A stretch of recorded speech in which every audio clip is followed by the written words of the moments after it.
Hey guys, this is Tarot with Kittens, Weights, and Tarot, bringing you a deck review of the Way of the Horse.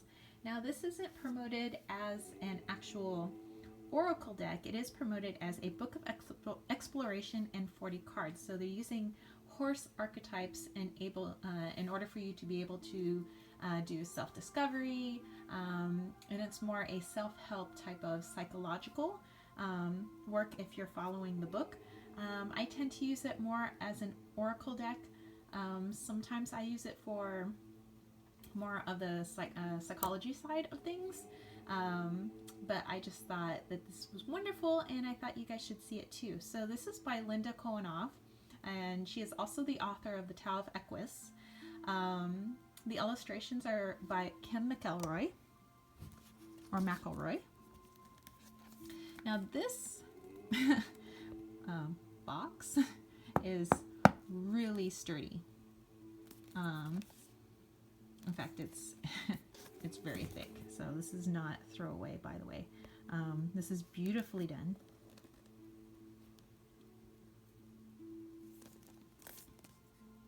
Okay, so it's got that magnetic closure to it.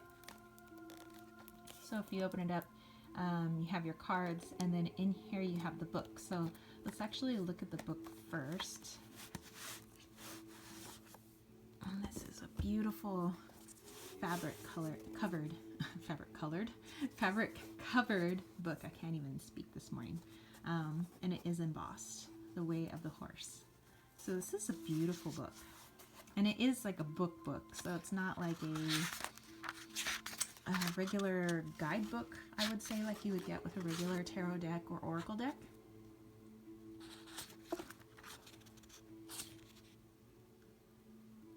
Okay, so you got your introduction here about synchronicities.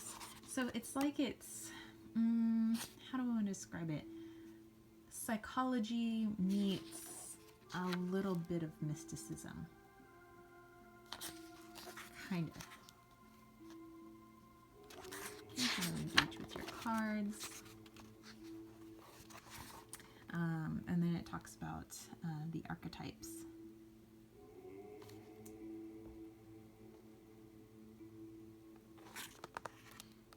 Okay, and then fast forward to point of view.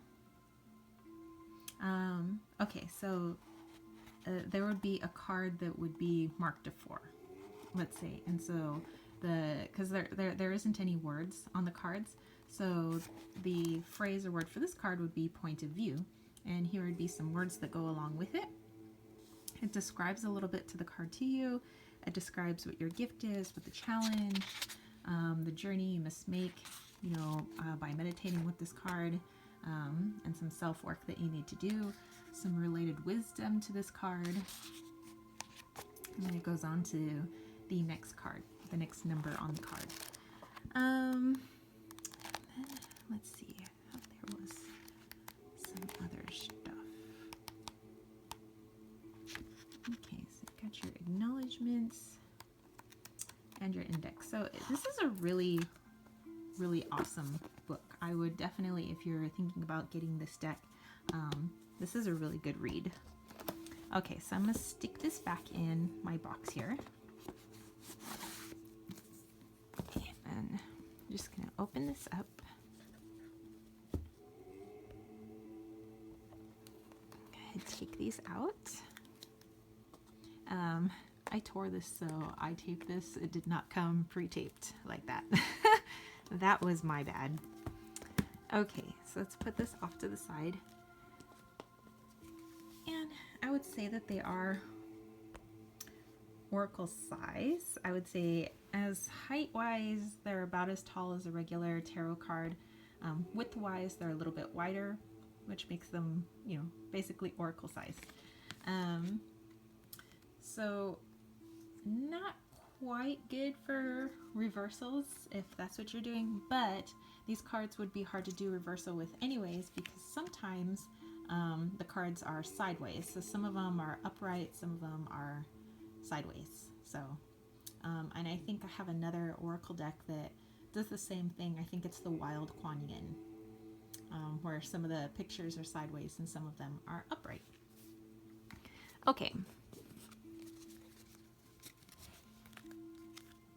So, taking a look at this, and inside her book, she does talk about why she chose to have the white horse and the dark horse, what that symbolism is. It's not just to have some pretty image on the back of her cards. Okay. So like I said, there aren't any keywords. The keywords are in the book, but if you would just like to go off of your intuition and use them as oracle cards, you could do the same. If you wanted to use it for, looking into yourself and something to meditate on, then you would choose a card, look it up in the guidebook, and do your thing. But there is a number either up at the top or sometimes down at the bottom. And like I said, some of the cards are upright, some of them are sideways. And then you just look up the number in the book. Okay. So without further ado, let's take a look.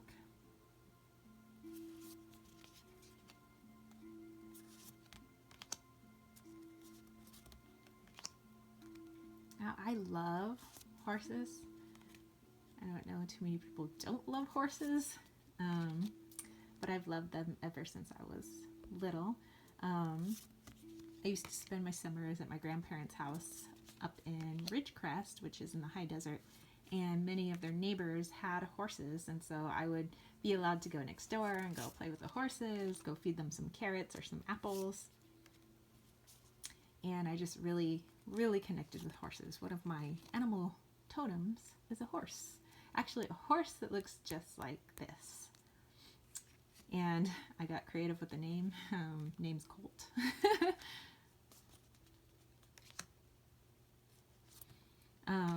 When I was in 4th grade, my 4th grade teacher had a pile of, 30 or 40 magazines. They're Equus magazines. And was like, hey, do you like horses? I was like, yeah. And so he gave them all to me, and I kept them for the longest time, and I think my mother eventually threw them out when I got older. She said they were like a fire hazard or something. But I just like looking through them and learning about horses and how to take care of their hooves and what to look for when they're sick and what to feed them and how to saddle them. And my mom's like, I don't know why you read that. You don't even have a horse. You're never going to have a horse. And I'm like, I don't care. One day maybe I'll work with horses. So I just knew I had to have this deck. And yes, to this day, I don't own a horse. I don't have enough money to own a horse or a ranch. But that doesn't mean I don't admire them. And many people in our neighborhood do own horses, so I do get to see horses quite a bit, which is awesome.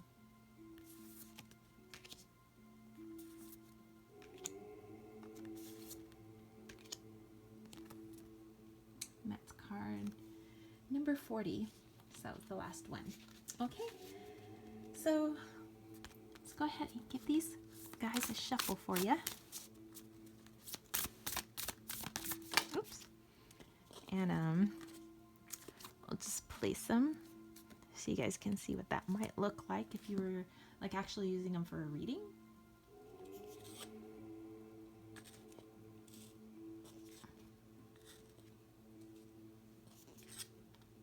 And those of you that are into numerology, maybe you can incorporate that into these cards as well, since there are numbers up at the top. So you have like 28, you have 4, you have 5. And I think they're just beautiful. Whether or not you use them as oracle cards, maybe you just want to frame a few and maybe put them around your house. So I don't know. So let me know if you have this deck and how do you use it, or if you have any questions about this deck and you're thinking of purchasing it, I could help you with that as well. I don't have any connection to the author or anything. I'm just saying, I'm here to help. So there you go. So if you guys enjoy this reading, don't forget to give it a thumbs up. Don't forget to click subscribe. If you would like to book a reading with me, don't forget to check out the information box below for that. I've added a few things to my Etsy shop, not only readings, and by the way, you could still get your 2017 reading, but not for too much longer. But I've also added like room body sprays, and bracelets that I have made. So go ahead and check this out. All right, so that's it from me. I hope you guys have an awesome day, and peace out.